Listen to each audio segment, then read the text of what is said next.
On behalf of the American people, including Muslim communities in all 50 states, I want to extend best wishes to Muslims in America and around the world. Ramadan Kareem. Ramadan is the month in which Muslims believe the Quran was revealed to the Prophet Muhammad, beginning with a simple word, Iqra. It is therefore a time when Muslims reflect upon the wisdom and guidance that comes with faith, and the responsibility that human beings have to one another and to God.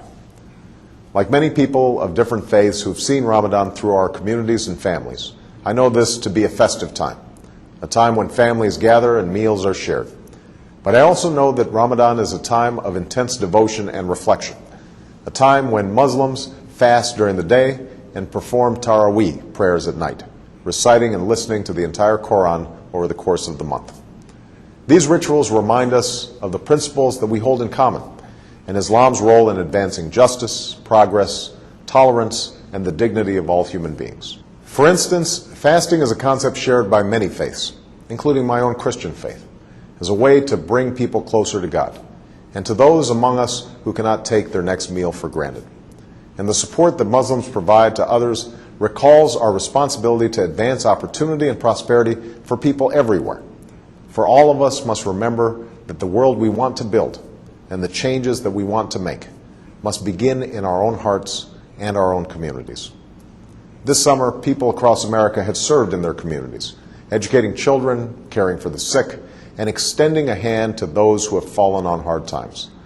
Faith-based organizations, including many Islamic organizations, have been at the forefront in participating in this summer of service. And in these challenging times, this is a spirit of responsibility that we must sustain in the months and years to come. Beyond America's borders, we're also committed to keeping our responsibility to build a world that is more peaceful and secure. That's why we're responsibly ending the war in Iraq.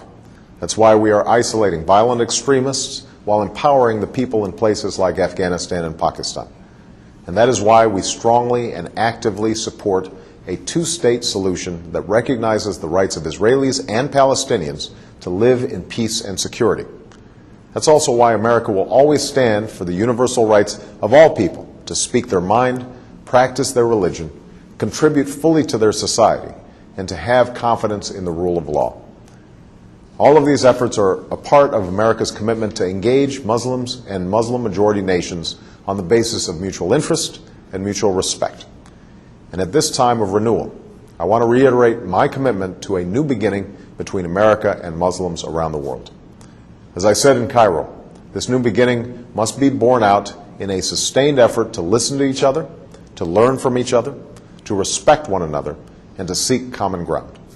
I believe an important part of this is listening.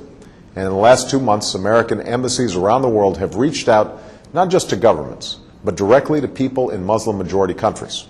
And from around the world, we have received an outpouring of feedback about how America can be a partner on behalf of people's aspirations. We have listened.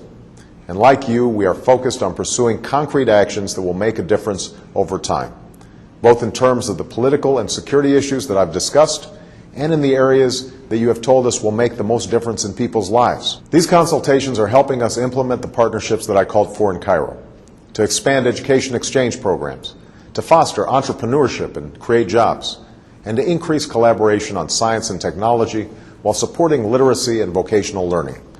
We're also moving forward in partnering with the OIC and the OIC member states to eradicate polio, while working closely with the international community to confront the common health challenges like H1N1, which I know is of particular concern to many Muslims preparing for the Hajj.